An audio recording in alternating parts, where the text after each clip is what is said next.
നമസ്കാരം. സ്പോട്ട് ലൈവിലേക്ക് സ്വാഗതം. ദുബായിൽ മലയാളിയെ തട്ടിക്കൊണ്ടുപോയി കൊലപ്പെടുത്തിയ കേസാണ് സ്പോട്ട് ലൈവ് ആദ്യം പരിശോധിക്കുന്നത്. പേരൂർക്കട സ്വദേശി അനിൽ വിൻസെന്റിനെയാണ് കൊലപ്പെടുത്തിയത്. സംഭവത്തിൽ 3 പാകിസ്ഥാനികൾക്കെതിരെ പോലീസ് കേസെടുത്തു. 2 പേർ പോലീസിന്റെ പിടിയിലുണ്ട്.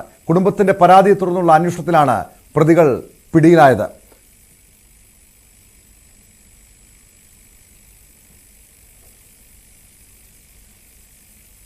ഞങ്ങൾക്ക് എൻ്റെ ബ്രദർ അവിടുത്തെ PR ആണ് നമ്മുടെ കമ്പനിയിലെ. അപ്പോൾ ഞങ്ങൾക്ക് 3 കമ്പനിയുണ്ട്. അപ്പോൾ അവിടെ വെയർ ഹൗസിൽ 3-ാം തീയതി ഒരു ഇൻസ്പെക്ഷൻ ഉണ്ട്. അപ്പോൾ അതിൻ്റെ മോക്കപ്പ് ചെയ്യാൻ വേണ്ടിയിട്ടാണ് പുള്ളിയെ ഞാൻ 2-ാം തീയതി അങ്ങോട്ട് അയക്കുന്നത്. അപ്പോൾ അവിടെ കൂടെ ജോലി ചെയ്തിരുന്ന ഒരു പാകിസ്ഥാനി ഉണ്ട്. പുള്ളി ഹെൽപ്പറായിട്ട് ജോലി ചെയ്യുന്നുണ്ട്. അവൻ വേറൊരുത്തിനെ കൂടെ വിളിച്ചിട്ട് വന്നു. ഇവർ രണ്ടും കൂടെ പോയത്. പിന്നെ നമ്മൾ കണ്ടിട്ടില്ല പുള്ളിയെ. ഉച്ചയ്ക്ക് ഞാൻ കാണുന്നുണ്ട് ഓഫീസിൽ വന്നിട്ട് അവിടെ നിന്ന് പോയത്. പിന്നെ ഞാൻ പുള്ളിയെ കണ്ടിട്ടില്ല. പിന്നെ മിസ്സിംഗ് എന്ന് പറഞ്ഞിട്ട് പിറ്റേന്ന് വരുമ്പോഴത്തേക്ക് ഞാൻ പോലീസിൽ കേസ് കൊടുക്കാൻ പോയി. കേസ് കൊടുത്ത് കഴിഞ്ഞപ്പോൾ അവർ പറഞ്ഞ് മാൻ മിസ്സിങ് 48 hours കഴിഞ്ഞിട്ട് അവർ കേസ് എടുക്കുള്ളൂ. ഒരു യൂണീക്ക് ലോ ആണെന്ന് പറഞ്ഞു. അങ്ങനെ അടുത്ത ദിവസം തന്നെ ഞാൻ പുള്ളി എൻ്റെ ബ്രദറിൻ്റെ മകനെ വരുത്തി 48 hours കഴിഞ്ഞപ്പോൾ ഞാൻ കേസ് ഫയൽ ചെയ്ത് റഫ സ്റ്റേഷനിലാണ് കേസ് ഫയൽ ചെയ്ത് അങ്ങനെ അവർ അന്വേഷണം നടത്തുന്നുണ്ടായിരുന്നു. ആ സമയത്തെല്ലാം ഈ വ്യക്തി എൻ്റെ കൂടെ ഉണ്ട്.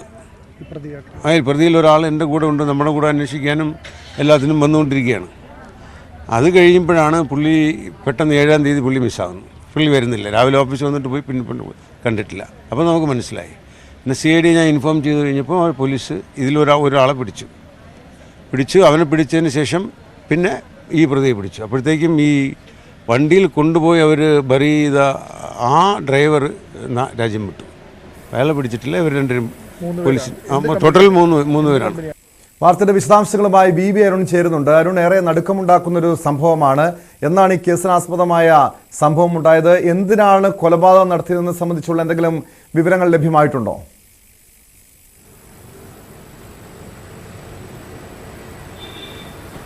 ടോം, 36 വർഷമായി ദുബായിൽ ജോലി ചെയ്യുന്ന ആളാണ് അനിൽ വിൻസെന്റ്.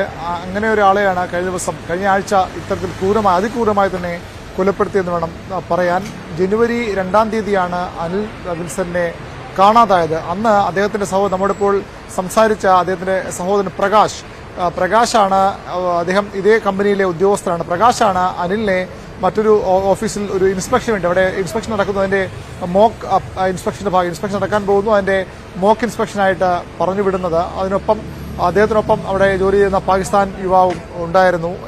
ഇവർ രണ്ടുപേരുമാണ് അവിടേക്ക് പോയത്. പക്ഷെ പിന്നീട് അനിൽ വിൻസെന്റ് മടങ്ങി വന്നില്ല.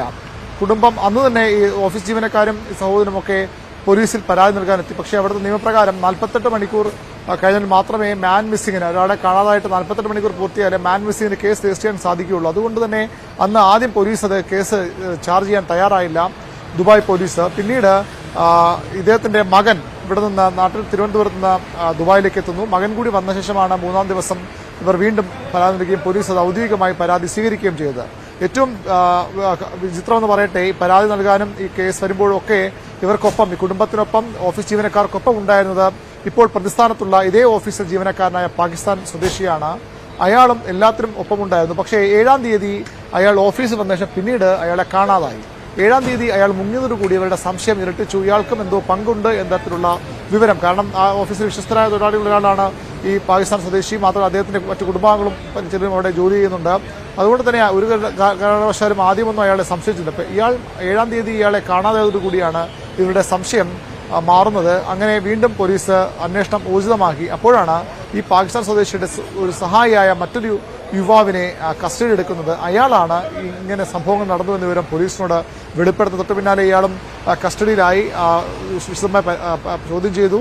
അതിനിടയിൽ അയാൾക്കൊപ്പം ഈ 2 പേർക്കും ഒപ്പം ഈ മൃതശരീരം ഷാർജയിൽ കൊണ്ട് മറവ് ചെയ്യാൻ ഉപയോഗിച്ച വാഹനത്തിന്റെ ഡ്രൈവർ അയാളെയും തിരിച്ചറിഞ്ഞു. പക്ഷേ അയാളും പാകിസ്ഥാൻ സ്വദേശിയാണ്. അയാൾ പാകിസ്ഥാനിലേക്ക് കടന്നു. അയാൾ ഇതുവരെയും കസ്റ്റഡിയിലായിട്ടില്ല. മറ്റു 2 പേരാണ് അറസ്റ്റിലുള്ളത്. ഇപ്പോൾ പോലീസ് ലഭിക്കുന്ന വിവരം, അതായത് ഇവരുടെ മൊഴിപ്രകാരം പോലീസ് FIR-ലും മറ്റും പറഞ്ഞിരിക്കുന്നത്, നിരന്തരം ഈ അനിൽ വിൻസെന്റ് ഇവരെ ഹറാസ് ചെയ്യുമായിരുന്നു, ജോലിയുടെ ഭാഗമായി ഹറാസ് ചെയ്യുമായിരുന്നു. അതിനുള്ള പകയാണ് കൊലപാതകത്തിന് കാരണമെന്നുള്ളത്. പോലീസ് പൂർണ്ണമായും അത് വിശ്വസിച്ചിട്ടില്ല.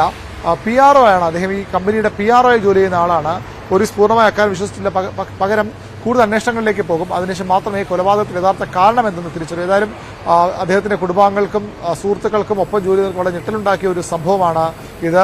3 പാകിസ്ഥാൻ സ്വദേശികളാണ് കേസിൽ പ്രതികൾ. 2 പേർ കസ്റ്റഡിയിൽ അറസ്റ്റിലുണ്ട്. ഒരാൾ കൂടി വൈകാതെ പിടിയിലാകും എന്നാണ് പോലീസ് ഉദ്യോഗസ്ഥർ അവിടെ നിന്ന് ബന്ധുക്കളെ അറിയിച്ചിട്ടുള്ളത്. കേസിന്റെ അന്വേഷണം പുരോഗമിക്കുകയാണ്. ഇന്ന് വെളുപ്പിന് 3:30 മൂന്നാമത്തെ പ്രതി പാകിസ്ഥാനിലേക്ക് കടന്നു എന്ന് പറയുന്നു. ഇയാളെ പിടികൂടാൻ വേണ്ടിയുള്ള നീക്കങ്ങൾ പോലീസിന്റെ ഭാഗത്തുനിന്ന് ഉണ്ടാകുന്നുണ്ട്. അതോടൊപ്പം അരുൺ തന്നെ സൂചിപ്പിച്ചതൊരു വ്യക്തിവിരോധമാണ് ഈ രീതിയിൽ കൊലപാതകത്തിലേക്ക് നീങ്ങിയതെന്ന്. അതല്ലാതെ മറ്റെന്തെങ്കിലും കാരണമുണ്ടോ? അങ്ങനെ കുടുംബത്തിന് എന്തെങ്കിലും പരാതിയുണ്ടോ?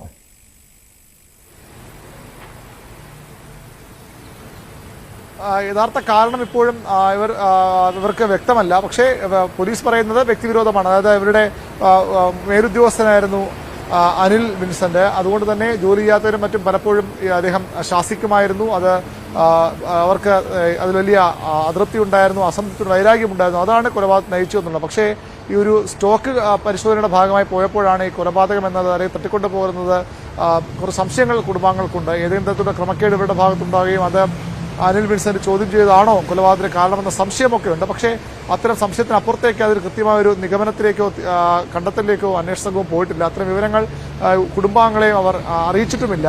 അതുകൊണ്ട് തന്നെ അത് ഒരു വ്യക്തതയില്ലാത്തൊരു കാര്യമാണ്. ഏതായാലും പല സംശയങ്ങളുണ്ട്.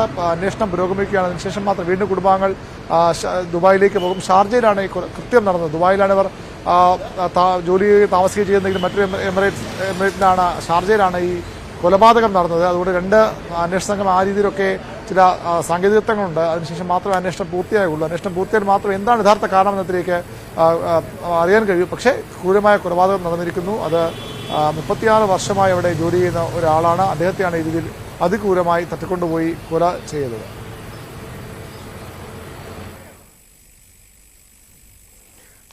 അരുണി, പോലീസിന്റെ അന്വേഷണത്തിൽ ഈ കുടുംബം തൃപ്തനാണ്. പ്രത്യേകിച്ചും വിദേശ രാജ്യത്താണ് അന്വേഷണം നടക്കുന്നത്. സ്വാഭാവികമായും അവിടുത്തെ നടപടിക്രമങ്ങളൊക്കെ എങ്ങനെയാണ്? അതുമായി ബന്ധപ്പെട്ട ഈ കുടുംബത്തോട് ഈ കേസന്വേഷണവുമായി ബന്ധപ്പെട്ട വിവരങ്ങൾ പോലീസ് പങ്കുവെക്കുന്നുണ്ടോ?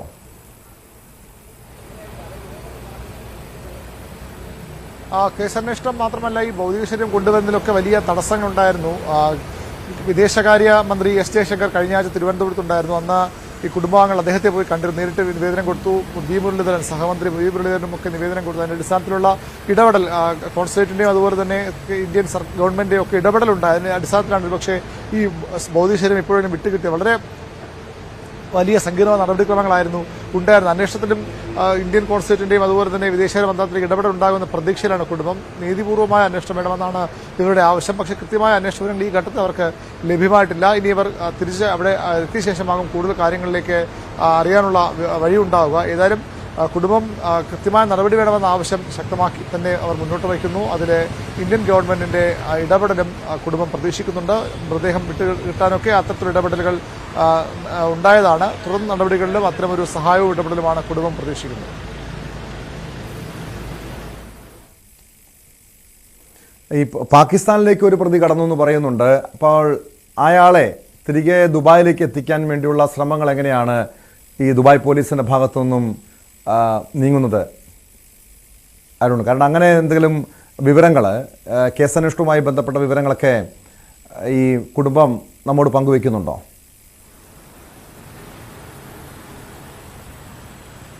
അത്തരം കാര്യങ്ങൾ അവർക്കും വലിയ വ്യക്തതയില്ല. കുടുംബത്തിനും അത്തരത്തിൽ നേരത്തെ അവിടെ ഉണ്ടായിരുന്നപ്പോഴുള്ള കാര്യങ്ങൾ മാത്രമാണ് അവർക്കും കൃത്യമായി പറയാൻ കഴിയുന്നത്. അപ്പുറത്തേക്ക് കൃത്യമായി അന്വേഷണം മുന്നോട്ട് പോകുന്ന കാര്യമൊന്നും അവർക്ക് ആ രീതിയിൽ അവർക്ക് വ്യക്തതയില്ല.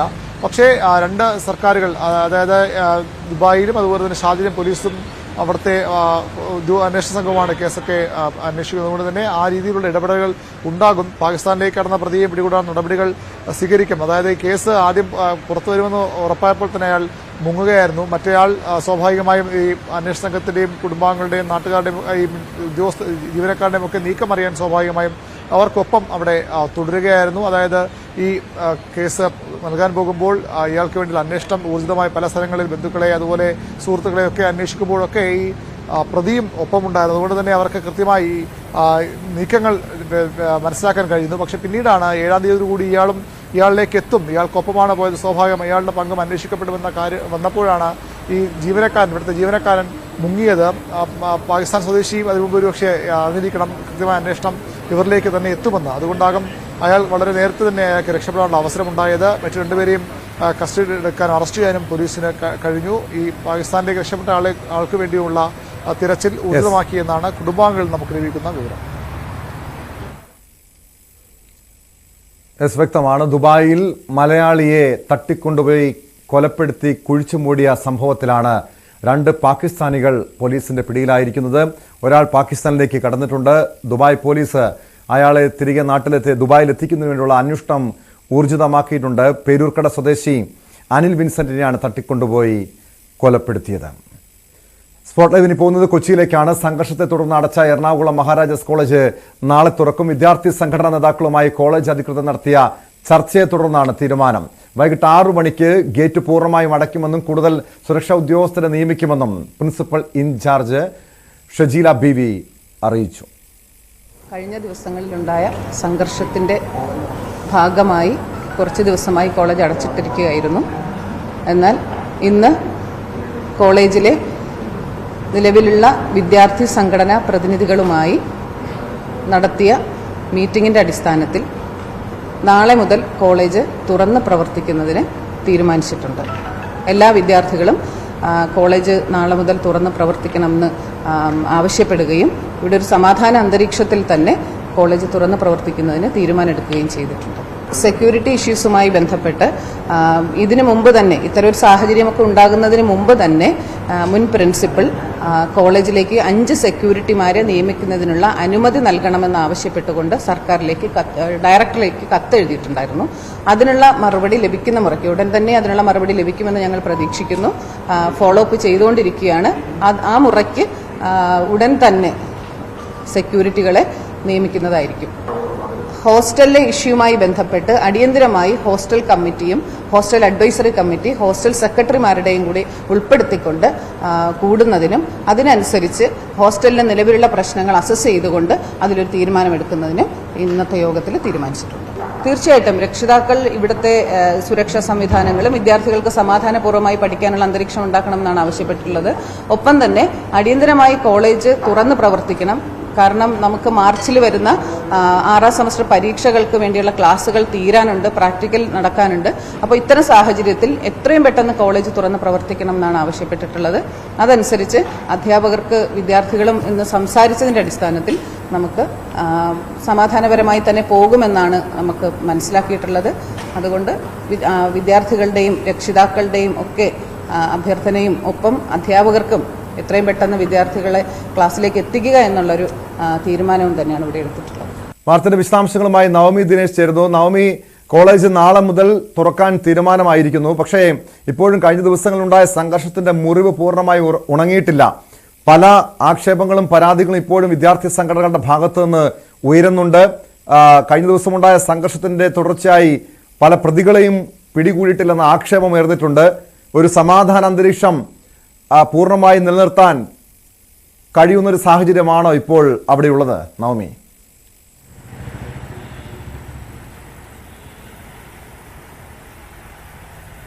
ടോം, സമാധാനത്തോടെയും ഐക്യത്തോടും കൂടി നാളെ മുതൽ ക്ലാസുകൾ ആരംഭിക്കാമെന്ന പ്രതീക്ഷയിലാണ് ഇന്നത്തെ യോഗം അവസാനിച്ചത്.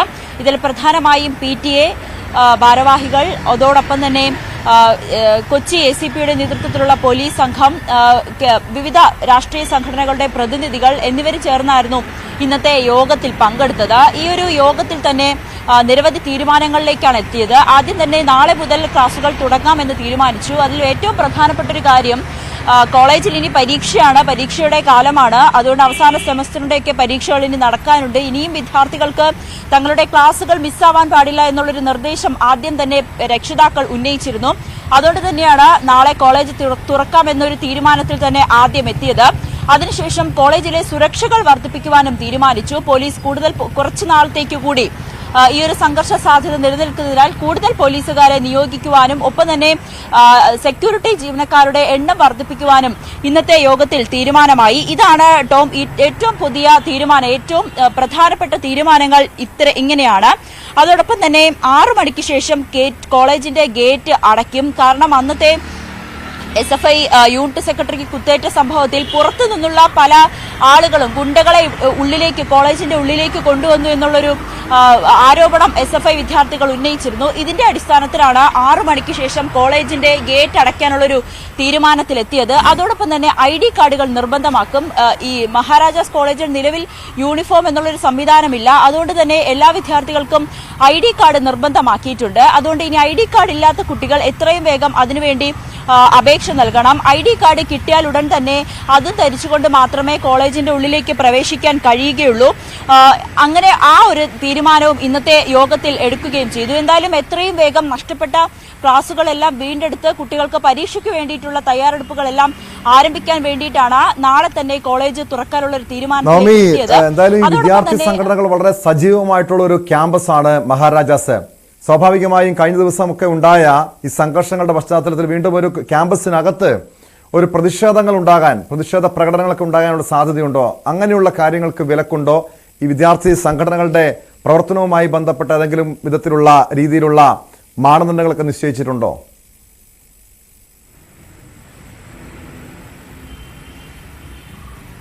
ടോം, നിലവിൽ വിദ്യാർത്ഥി സംഘടനകളുടെ പ്രവർത്തനവുമായി ബന്ധപ്പെട്ട ചർച്ചകളൊന്നും ഇന്നത്തെ യോഗത്തിൽ നടന്നിരുന്നില്ല. പക്ഷേ മറ്റൊരു കാര്യം, ഈ SFI നേതാവിന് കുത്തേറ്റ സംഭവത്തിൽ ഇനിയും പ്രതികളെ അറസ്റ്റ് ചെയ്യേണ്ടതുണ്ട്. 15 പേർക്കെതിരെയാണ് കേസ് എടുത്തിരുന്നത്. ഇതിൽ 3 പേരെ മാത്രമേ അറസ്റ്റ് ചെയ്തിട്ടുള്ളൂ. ബാക്കിയുള്ള പ്രതികൾ ഇപ്പോഴും ഒളിവിലെന്നാണ് പോലീസിന്റെ ഭാഷ്യം. അതോടൊപ്പം അന്വേഷണം ഊർജിതമായി തന്നെ തുടരുന്നു എന്ന് പോലീസ് പറയുന്നു. പക്ഷേ ഈ സംഭവം നടന്ന് ഒരാഴ്ചയോളം കഴിയുന്നു. എന്നിട്ടും എന്തുകൊണ്ട് ബാക്കി പ്രതികളെ ഇതുവരേക്കും പിടിക്കാൻ തയ്യാറായില്ല എന്നുള്ളൊരു ആരോപണമാണ് SFI പ്രധാനമായും ഉന്നയിക്കുന്നത്. ഇതിന്റെ അടിസ്ഥാനത്തിലാണ് നാളെ മുതൽ, അതായത് ഇന്ന് വൈകുന്നേരം മുതൽ SFIയുടെ ഒരു അനിശ്ചിതകാല സമരം കോളേജിൽ ആരംഭിക്കാൻ തീരുമാനിച്ചിട്ടുണ്ട്. കോളേജിന്റെ ഗേറ്റിന് മുൻവശം ഇവരൊരു പന്തൽ കെട്ടി, അനിശ്ചിതകാല സമരത്തിനു വേണ്ടി പന്തൽ കെട്ടി ഒരു സമരത്തിനാണ് ഇവർ തയ്യാറെടുക്കുന്നത്. ഇതിൽ 2ാം പ്രതി ബിലാൽ, 7ാം പ്രതി അമൽ ടോമി, 8ാം പ്രതി ജിജിലാൻ എന്നിവരെ മാത്രമാണ് പോലീസ് പിടികൂടിയിട്ടുള്ളത്. ഇത് KSU ഫ്രട്ടേണിറ്റി MSF പ്രവർത്തകരാണ്. ഇനിയും ബാക്കിയുള്ളവരെ കൂടി അറസ്റ്റ് ചെയ്യേണ്ട നീക്കത്തിലേക്ക് പോകേണ്ടതുണ്ട്. അതുകൊണ്ട് തന്നെ ഒരു പ്രതിഷേധവുമായി 15ഓളം പേർക്കെതിരെയായിരുന്നു പോലീസ് കേസെടുത്തത് SFI നേതാവിനെ ആക്രമിച്ച സംഭവത്തിൽ. മറുവശത്ത് KSU പ്രവർത്തകനെ ആക്രമിച്ച സംഭവത്തിൽ പോലീസിന്റെ ഭാഗത്തുനിന്ന് യാതൊരു നടപടി ഉണ്ടായിട്ടില്ലെന്ന ആക്ഷേപമുണ്ട്.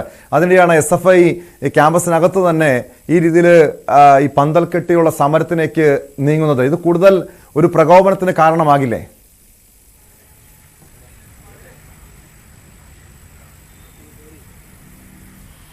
ടോം, നമ്മളോടൊപ്പം ഇപ്പോൾ SFIന്റെ ഒരു പ്രവർത്തകൻ തന്നെയുണ്ട്, വിദ്യാർത്ഥിയുണ്ട്. നമുക്ക് അവരോട് തന്നെ ഇതിന്റെ വിശദമായിട്ടുള്ള കാര്യങ്ങൾ അന്വേഷിക്കാം. ഇന്നു മുതൽ നിങ്ങളൊരു അനിശ്ചിതകാല സമരത്തിലേക്ക് നീങ്ങുകയാണ്. ഇനിയും പ്രതികളെ കണ്ടെത്താനുണ്ട്. SFI യൂണിറ്റ് സെക്രട്ടറിയെ മർദ്ദിച്ച, അല്ലെങ്കിൽ നിങ്ങളുടെ പ്രവർത്തകരെ മർദ്ദിച്ച സംഭവത്തിൽ ഇനിയും അറസ്റ്റ് വൈകുന്നു എന്നുള്ള ഒരു ആരോപണം തന്നെയാണോ നിങ്ങൾ ഇപ്പോഴും ഉന്നയിക്കുന്നത്? അറസ്റ്റ് വൈകുന്നു എന്ന ആരോപണം ഉന്നയിക്കുന്നുണ്ട്. പക്ഷെ ഇപ്പോഴും അവർ ഒളിവിലാണ് ഇപ്പോഴും നിൽക്കുന്നത്. ഇപ്പോൾ ഇന്ന് സർവകക്ഷി യോഗം ഉണ്ടായിരുന്നു. അതിൽ കൃത്യമായിട്ട് പറഞ്ഞിട്ടുണ്ട് അവരുടനെ അറസ്റ്റ് ചെയ്യണം. അപ്പോൾ നാളെ കോളേജ് ഓപ്പൺ ആക്കുകയാണ്. അപ്പോൾ ഇനിയും നിങ്ങൾ ഇത്തരത്തിലൊരു അനിശ്ചിതകാല സമരത്തിലേക്ക് നീങ്ങിയാൽ, അതായത് ഗേറ്റിന് മുകളിൽ ഒരു പ്രതിഷേധവുമായി നിന്നാൽ കൂടുതൽ പ്രശ്നങ്ങളിലേക്കല്ലേ അത് വഴിവെക്കുക? അത്തരത്തിലുള്ള ഒരു ആശങ്കയില്ലേ? SFI ഒരിക്കലും സംഘർഷവുമായി ബന്ധപ്പെട്ടുകൊണ്ട് നിൽക്കില്ലല്ലോ. ഇപ്പം ഫ്രട്ടേണിറ്റി MSF KSU ഉൾപ്പെടെയുള്ള മുന്നണിയായി നിന്നുകൊണ്ടാണ് SFIനെ ആക്രമിക്കുന്നത്. അതിനെതിരെയായിട്ടാണ് നമ്മളിപ്പോൾ ഒരു അനിശ്ചിത സമരം ഏറ്റെടുത്ത് മുന്നോട്ട് പോകുന്നത്. അപ്പം അതുമായി തന്നെ മുന്നോട്ട് പോകും. ഈ പോലീസ് എന്തുകൊണ്ടാണ് ഇപ്പോഴും പ്രതികളെ പിടികൂടാൻ വൈകുന്നു എന്ന് നിങ്ങൾ ഉന്നയിക്കുന്നതിന്റെ ഒരു കാരണം എന്തുകൊണ്ടായിരിക്കും? പോലീസ് കൃത്യമായിട്ടുള്ള അന്വേഷണം നടക്കുന്നുണ്ട്. ഇപ്പം കൃത്യമായിട്ട് തന്നെ അന്വേഷണം നടന്ന് മുന്നോട്ട് പോകുന്നുണ്ട്. പല സ്ഥലങ്ങളിലും അവർ ഒളിച്ചിരിപ്പുണ്ടെന്നാണ് ഇപ്പോൾ ധാരണ കിട്ടിയിട്ടുള്ളത്. കൃത്യമായിട്ട് തന്നെ അന്വേഷണം മുന്നോട്ട് തന്നെ പോകുന്നുണ്ട്. അപ്പം ഞങ്ങൾ അനിശ്ചിതകാല സമരമായിട്ട് തന്നെ മുന്നോട്ട് പോകും. ഈ ക്യാമ്പസിലടക്കം വിദ്യാർത്ഥികൾ അവർക്കെതിരെ ശബ്ദിക്കാൻ വേണ്ടിയിട്ട് തന്നെയാണ് നമ്മൾ സമരം ഏറ്റെടുത്ത് തന്നെ മുന്നോട്ട് പോകുന്നത്. ഇപ്പം ഇത് ഇന്നലെ തുടങ്ങിയൊരു വിഷയങ്ങളല്ല. ഇവരൊരു ഗ്യാങ്ങായിട്ട് നിന്നുകൊണ്ട് ഫ്രട്ടേണിറ്റി MSF KSU ഉൾപ്പെടെയുള്ളവർ ഒരു ഗ്യാങ്ങായിട്ട് നിന്നുകൊണ്ടാണ് SFIനെ ആക്രമിക്കുന്നത്. ഇപ്പം നാടകോത്സവവുമായി ബന്ധപ്പെട്ടുകൊണ്ടാണ് ഇപ്പം ഒരു ആക്രമണം ഉണ്ടായിരിക്കുന്നത്. നാടകോത്സവത്തിൻ്റെ പ്രാക്ടീസ് നടക്കുന്ന സമയം കഴിഞ്ഞ് പുറത്തേക്ക് ഇറങ്ങുന്ന 20ഓളം വരുന്ന ആളുകൾ, ഇവർ തിരിച്ചറിയുന്ന ആളുകളൊക്കെ തന്നെയാണ്, ഇവിടെ ക്യാമ്പസ് പഠിക്കുന്നവരൊക്കെ തന്നെയാണ്. ഇപ്പോഴും വനിതാ സഹാക്കൾ ഉൾപ്പെടെയാണ് ആക്രമിച്ചിരിക്കുന്നത്. അവർക്കെതിരായിട്ടുള്ള കൃത്യമുള്ള നടപടി എടുത്ത് മുന്നോട്ട് പോകണമെന്നാണ് SFI ആവശ്യപ്പെട്ട് നിൽക്കുന്നത്. ഒരു കാര്യം കൂടി, ഈ അന്ന് SFI യൂണിറ്റ് സെക്രട്ടറിക്ക് കുത്തേറ്റിരുന്നു നാസർ. അതിന്റെ ആരോഗ്യനില ഇപ്പോൾ എങ്ങനെയാണ്? ഇപ്പം ആരോഗ്യനില ഇപ്പം മെച്ചപ്പെട്ട് വരുന്നുണ്ട്. മെഡിക്കൽ ടെസ്റ്റിലാണ്, കുഴപ്പമില്ലാതെ മെച്ചപ്പെട്ട് വരുന്നുണ്ട്. ടോം, അത് തന്നെയാണ് ഇവരുടെ പ്രധാനപ്പെട്ട ആവശ്യം. SFI വിദ്യാർത്ഥികൾക്ക് നേരെ നടക്കുന്ന ഈ MSF KSUവിന്റെയും ഫ്രട്ടേണിറ്റിയുടെയും സംഘടനകളുടെയും വേട്ടയാടൽ, ഈ ഒരു ക്രൂരത അവസാനിപ്പിക്കണമെന്ന ആവശ്യം കൂടി ഉന്നയിച്ചുകൊണ്ടാണ് ഇവർ ഇത്തരത്തിലുള്ള ഒരു അനിശ്ചിതകാല സമരത്തിലേക്ക് നീങ്ങുന്നത്. വ്യക്തമാണ്. നവമി ദിനേശാണ് വിവരങ്ങൾ നൽകിയത്. മഹാരാജാസ് കോളേജ് കേരളത്തിലെ നിരവധി മഹാന്മാരെ കേരളത്തിന് സമ്മാനിച്ചിട്ടുള്ള ഒരു ക്യാമ്പസാണ്. അവരെ ഒരു സമാധാന അന്തരീക്ഷം നിലനിർത്തുകയാണ് വേണ്ടത്. വിദ്യാർത്ഥി സംഘടനമല്ല, വിദ്യാർത്ഥികളുടെ ഒരു സൗഹൃദ അന്തരീക്ഷം നിലനിർത്തിക്കൊണ്ടുള്ള നടപടികളാണ് സ്വീകരിക്കേണ്ടത്. സ്പോട്ട് ലൈവിലേക്ക് തിരികെ എത്താം ഇടവേളയ്ക്ക് ശേഷം.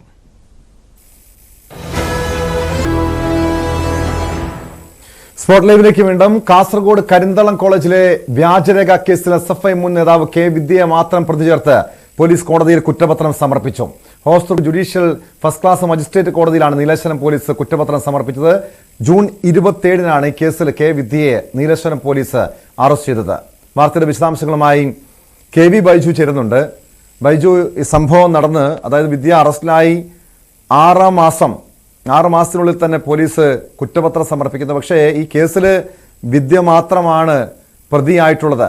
വിദ്യയെ സഹായിച്ച ആരെക്കുറിച്ചും പരാമർശമില്ല. എന്തൊക്കെയാണ് കുറ്റപത്രത്തിലെ ഉള്ളടക്കം?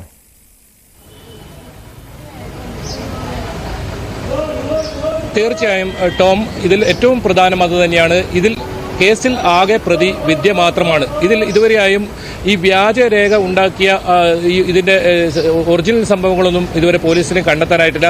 താൻ ഫോണിൽ ഇത് സ്വന്തമായി ഉണ്ടാക്കി, മാത്രമല്ല വയനാട് ചുരത്തിൽ ഈ ഫോൺ ഉപേക്ഷിച്ചു എന്നാണ് വിദ്യയുടെ മൊഴി. ഈ മൊഴി അതേപടി വിശ്വസിക്കുന്ന രീതിയിലാണ് ഇപ്പോൾ ഇതിന്റെ കുറ്റപത്രം സമർപ്പിച്ചിരിക്കുന്നത്. വിദ്യ മാത്രമേ ഈ കുറ്റം ചെയ്തിട്ടുള്ളൂ എന്ന തരത്തിലാണ് ഇപ്പോൾ പോലീസിന്റെ കുറ്റപത്രം.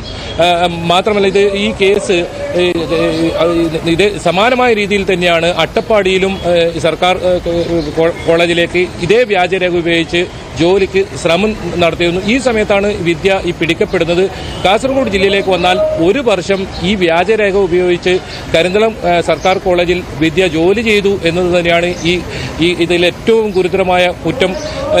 വ്യാജരേഖ ഉണ്ടാക്കൽ, അതുപോലെ തന്നെ വഞ്ചന തുടങ്ങിയ വകുപ്പുകളൊക്കെ ചേർത്ത് പോലീസ് കേസെടുത്തെങ്കിലും ഇതുവരെ ഇതിന്റെ ഒറിജിനൽ ഈ രേഖകൾ പോലീസിന് കണ്ടെത്താനായിട്ടില്ല. മാത്രമല്ല, നേരത്തെ സൂചിപ്പിച്ചതുപോലെ തന്നെ ഇതിൽ വിദ്യയെ ആരെങ്കിലും സഹായിച്ചിട്ടുണ്ടോ എന്ന കാര്യം ഉൾപ്പെടെയുള്ളത് പോലീസിന് കണ്ടെത്താനായിട്ടില്ല. അതുകൊണ്ട് വിദ്യ മാത്രമാണ് ഈ കേസിൽ പ്രതി എന്നാണ് ഇപ്പോൾ കുറ്റപത്രത്തിൽ പറയുന്നത്. ഹോസ്ദുർഗ് ജുഡീഷ്യൽ 1ാം ക്ലാസ് മജിസ്ട്രേറ്റ് കോടതിയിലാണ് ഇത്തരത്തിൽ ഈ കുറ്റപത്രം സമർപ്പിച്ചിരിക്കുന്നത്. നമുക്കറിയാം, ജൂൺ 27-നാണ് വിദ്യ അറസ്റ്റിലാകുന്നത്. അതിനുശേഷം 7 മാസത്തോളം എടുത്താണ് ഇപ്പോൾ കുറ്റപത്രം തന്നെ സമർപ്പിച്ചിരിക്കുന്നത്. ഈ കുറ്റപത്രം നൽകാൻ വൈകുന്നതിൽ വലിയ പ്രതിഷേധം കഴിഞ്ഞ ദിവസങ്ങളിൽ ഉയർന്നു വന്നിരുന്നു. ഇതിനിടയിലാണ് ഇപ്പോൾ ഇത്തരത്തിലൊരു കുറ്റപത്രവുമായി പോലീസ് എത്തിയിരിക്കുന്നത്. ഇതിൽ പ്രധാനമായും പോലീസ് പറഞ്ഞത് മണ്ണാർക്കാട് കോടതിയിൽ, അതായത് അഗളി പോലീസ് രജിസ്റ്റർ ചെയ്ത കേസിൽ അട്ടപ്പാടി സർക്കാർ കോളേജിൽ ഇത്തരത്തിൽ വ്യാജരേഖ ഉണ്ടാക്കി ജോലി നേടാൻ ശ്രമിച്ച കേസിൽ ചില രേഖകൾ തങ്ങൾക്ക് ലഭിക്കാനുണ്ട്, അതുകൊണ്ടാണ് വൈകുന്നത് എന്നാണ് പറഞ്ഞത്. എന്തായാലും ഈ സമയത്തും നേരത്തെയും അങ്ങനെ തന്നെ ഈ കേസ് രജിസ്റ്റർ ചെയ്തപ്പോഴും വിദ്യയെ അറസ്റ്റ് ചെയ്യാൻ പോലീസ് വളരെ ഈ അഗളിയിലെ കേസ് ഇതുവരെയും പോലീസ് കുറ്റപത്രം സമർപ്പിച്ചിട്ടില്ല. പക്ഷേ അത് ഇത്രയും ഗൗരവമുള്ള കേസല്ല. ഈ കാസർഗോട്ടെ കേസിലേക്ക് വരുമ്പോൾ അത് ഈ വ്യാജ സർട്ടിഫിക്കറ്റ് ഉണ്ടാക്കി അവിടെ വിദ്യ ജോലി ചെയ്യുന്നു. വളരെ ഗുരുതരമായിട്ടുള്ളൊരു കേസാണിത്. ഈ കേസിൽ മറ്റാരുടെയും സഹായമില്ല എന്ന ഈ വിദ്യയുടെ മൊഴി പോലീസ് അപ്പാടെ ശരിവെക്കുന്നു. അതായത് സ്വന്തം മൊബൈൽ ഫോണിലാണ് രേഖ ഉണ്ടാക്കിയതെന്ന വളരെ വിചിത്രമായിട്ടുള്ള വാദം. കാരണം നമുക്കറിയാം, ഒരു മൊബൈൽ ഫോണിൽ ഇത്തരം ഒരു വ്യാജരേഖ തയ്യാറാക്കാൻ കഴിയില്ല എന്ന് സാധാരണ എല്ലാവർക്കും അറിയാവുന്ന കാര്യമാണ്. പോലീസ് പക്ഷേ അതേപടി അത് വിശ്വസിച്ചുകൊണ്ട് അത് കുറ്റപത്രത്തിൽ അതേപടി എഴുതി ചേർക്കുന്ന സാഹചര്യം. ഈ സംഭവത്തിൽ ആരെങ്കിലും സംരക്ഷിക്കാൻ പോലീസിന്റെ ഭാഗത്തുനിന്ന് നീക്കമുണ്ടോ? അങ്ങനെ എന്തെങ്കിലും ആക്ഷേപം വരുന്നുണ്ടോ ബൈജു? തീർച്ചയായും ടോം, ഈ കേസിന്റെ തുടക്കത്തിൽ തന്നെ പോലീസിന്റെ ഭാഗത്തുനിന്നും അത്തരത്തിലുള്ള നടപടി ഉണ്ടായിട്ടുണ്ട്. കാരണം നേരത്തെ ഞാൻ സൂചിപ്പിച്ചതുപോലെ തന്നെ വിദ്യക്ക് ഈ കോടതിയിൽ മുൻകൂർ ജാമ്യത്തിന് സാവകാശം കൊടുക്കുന്നു, അറസ്റ്റ് ചെയ്യാത്ത ഒരു സാഹചര്യം ഉണ്ടാകുന്നു. ഒടുവിൽ ആഴ്ചകൾ കഴിഞ്ഞതിന് ശേഷം ഹൈക്കോടതി ഉപാധികളുടെ ജാമ്യം അനുവദിക്കുകയും പിന്നീട് നീലേശ്വരം പോലീസിൽ കീഴടങ്ങുന്ന ഒരു സാഹചര്യമാണ് ഉണ്ടായത്. അന്ന് തന്നെ കോടതിയിൽ ഹാജരാക്കി വിദ്യ ജാമ്യത്തിലിറങ്ങുന്ന ഒരു സാഹചര്യമാണ് ഉണ്ടായത്. എന്നാലും പോലീസ് അത്തരത്തിൽ വലിയ തോതിലുള്ള അറസ്റ്റ് സമ്മർദ്ദം ഒന്നും ഉണ്ടായി അറസ്റ്റ് ചെയ്യാനുള്ള സമ്മർദ്ദമൊന്നും പോലീസിന്റെ ഭാഗത്തുനിന്ന് ഉണ്ടായിട്ടില്ല എന്ന് തന്നെ വലിയ വിമർശനമാണ് ഇതിന്റെ തുടക്കത്തിൽ ഉയർന്നു വന്നത്. എന്തായാലും സജീവ SFIയുടെ പ്രവർത്തകയായിരുന്നു, അതുപോലെ തന്നെ നേതാവായും നിലയിലും പ്രവർത്തിച്ചിരുന്നു. അതുകൊണ്ട് തന്നെ വിദ്യക്ക് തുടക്കത്തിൽ തന്നെ വലിയ തോതിലുള്ള ഈ പോലീസിൽ നിന്നുള്ള സഹായം ലഭിച്ചു എന്ന് തന്നെ വേണം പറയാം. അതിന്റെ ഏറ്റവും ഒടുവിലാണ് ഇപ്പോൾ കുറ്റപത്രം നോക്കിക്കഴിഞ്ഞാൽ നമുക്ക് മനസ്സിലാക്കാൻ സാധിക്കുന്നത് ഇതിൽ വിദ്യ മാത്രം പ്രതി, മറ്റാരും സഹായിച്ചിട്ടില്ല എന്ന തരത്തിലൊക്കെ ഇതിൽ പോലീസ് ഇത് കോടതിയിൽ കേസ് നിലനിൽക്കുമോ എന്ന് തന്നെ ഒരു വിമർശനം ഉയരുന്നുണ്ട്. കാരണം ഇതിന്റെ ഒറിജിനൽ കണ്ടെത്തേണ്ടതുണ്ട്, അത് കണ്ടെത്താൻ പോലീസിന് സാധിച്ചിട്ടില്ല എന്നും ഈ കുറ്റപത്രത്തിൽ പറയുന്നുണ്ട്. ടോം.